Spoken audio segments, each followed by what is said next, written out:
The champagne was already chilled. That was the first thing I noticed when I walked into Rosario's 15 minutes before anyone else was supposed to arrive, the champagne, sitting in a silver ice bucket on the table my daughter had reserved, sweating quietly in the warm restaurant, air like it was keeping a secret. I'm Linda. I'm 54 years old. I drive a sensible Honda. I cry at dog food commercials, and I have never, not once in my entire adult life, considered myself the kind of woman who eavesdrops.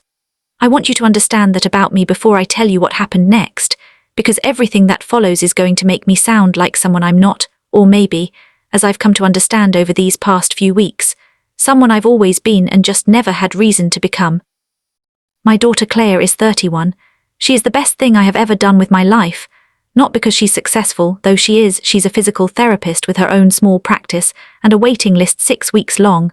Not because she's beautiful, though she is that too with her father's dark eyes and my stubborn chin. She is the best thing I've ever done because she is genuinely, structurally good in a way that some people just are. The kind of person who remembers your coffee order and asks about your sister's surgery and means it. She'd been dating Marcus for 2 years. Marcus Chen, 34, software architect, the kind of man who stands up when an older woman enters a room. He had proposed 3 weeks earlier with her grandmother's ring, which I had given him myself after he came to me, not her father me, and asked for my blessing. I had cried. I'm not ashamed of that. So there I was early, because I am always early, because punctuality is the one virtue I have maintained with religious consistency since 1987. The hostess showed me to our table, a round table in the back room Rosario's reserves for private parties. I set my purse down. I straightened a fork. And then I heard voices from just beyond the half-open door that connected the back room to a small corridor where the staff takes their breaks. I wasn't trying to listen. I want to say that again. I was simply standing there in a beige cardigan adjusting a fork when the words reached me.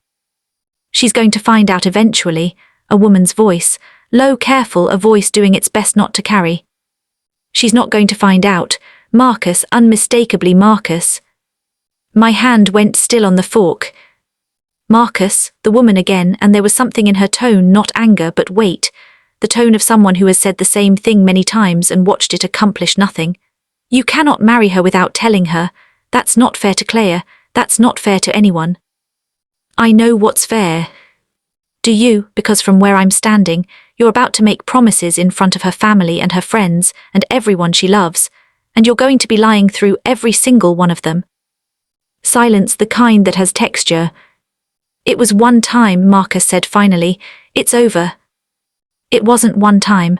The woman's voice broke just slightly, the way a voice does when it's fighting to stay professional. And it may be over for you, it isn't over for me. I think I stopped breathing. I think the restaurant stopped breathing. I became a woman made entirely of stillness, standing beside a table set for 9 people who were all about to arrive to celebrate something that was crumbling before I could even sit down. What do you want from me? Marcus asked, and his voice had changed. The Marcus who stood up when older women entered rooms was gone. There was someone flatter in his place. Because if you're here to blow up my engagement. I'm here because you invited me, because I'm your cousin's girlfriend and she thought it would be nice. I had no idea you were the Marcus. A pause. If I had known, I never would have come. Cousin's girlfriend. I ran the seating chart through my mind with desperate speed. Marcus's cousin Danny was bringing someone new, someone none of us had met. A woman named, I suddenly remembered, Rachel. Then leave, Marcus said. Make an excuse, food poisoning, a headache, I don't care. And you'll tell her yourself, before the wedding. Nothing. Marcus, answer me. I'll figure it out. That's not an answer. Rachel. Tell her, her voice was quiet now but with the firmness of a person who has decided something. Tell her tonight or I will, not to be cruel, because she deserves to know what she's walking into, because if it were me, she stopped. If it were me, I would want to know. I heard footsteps. The corridor door, the one I hadn't realized connected to the restaurant's side entrance, opened and clicked shut. Then silence again. Then the sound of Marcus exhaling a long, defeated breath, the breath of a man watching something collapse. I stood with my hand on the fork. The thing people don't tell you about moments like this is that they don't feel cinematic. There's no swell of music. Your vision doesn't sharpen or blur in a meaningful way. You simply stand there, a woman in a beige cardigan, and the world quietly rearranges itself around you, and the only question is what you do next. I sat down. I poured myself a glass of water from the pitcher on the table. I thought about Claire. I thought about the morning she was born, how they'd put her on my chest, and she'd looked up at me with those enormous dark eyes like she already knew everything, and was simply waiting to see how I handled it. I thought about her at 7, furious because I'd accidentally washed her favourite stuffed rabbit, and it had come out a different shade. I thought about her at 22, calling me from a bathroom floor in an apartment she was sharing with a man who turned out not to deserve her, asking me to just talk. Just talk, Mom, about anything. I thought about the ring, her grandmother's ring, my mother's ring, which I had pressed into Marcus Chen's palm in my kitchen 3 weeks ago, while he looked at me with those earnest eyes and told me he'd spend his life making my daughter happy. My jaw tightened. Marcus walked into the back room 2 minutes later and stopped when he saw me. The colour left his face in a single smooth motion, like water draining from a tub. Linda, his voice was careful, "You're early." "I'm always early," I said. "Sit down, Marcus." He didn't argue, whatever he'd been expecting, and I imagine he'd been expecting something, given that the corridor wall was not particularly thick. He seemed to have already decided that arguing wasn't available to him. He sat across from me, and for a moment we simply looked at each other. "How much did you hear?" he asked. "Enough." He nodded. He looked at the tablecloth. He looked like a man who has been quietly dreading a specific moment for a long time and has just arrived at it. "I was going to tell her," he said. "When?"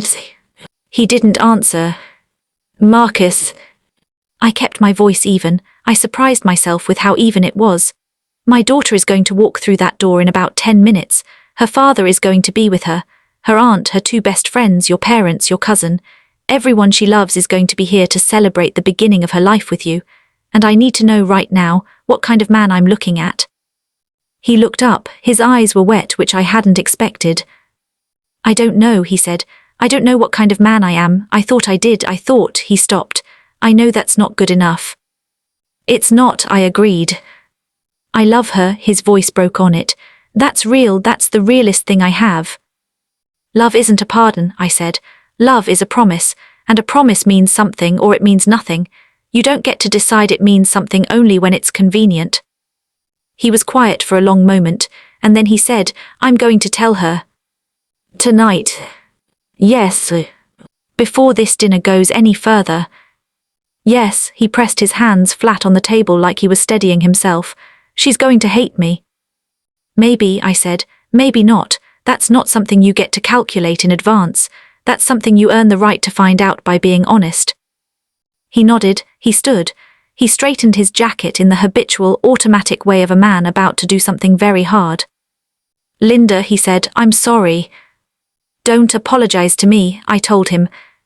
He left to wait for Claire by the entrance. I sat alone at the table for 9, beside the sweating champagne in the quiet restaurant, and I breathed. I thought about my mother's ring. I thought about my daughter's laugh. I thought about the fact that the truth, even the terrible kind, is the only foundation anything real can be built on. When Claire walked in 12 minutes later, Marcus was beside her. He held her hand.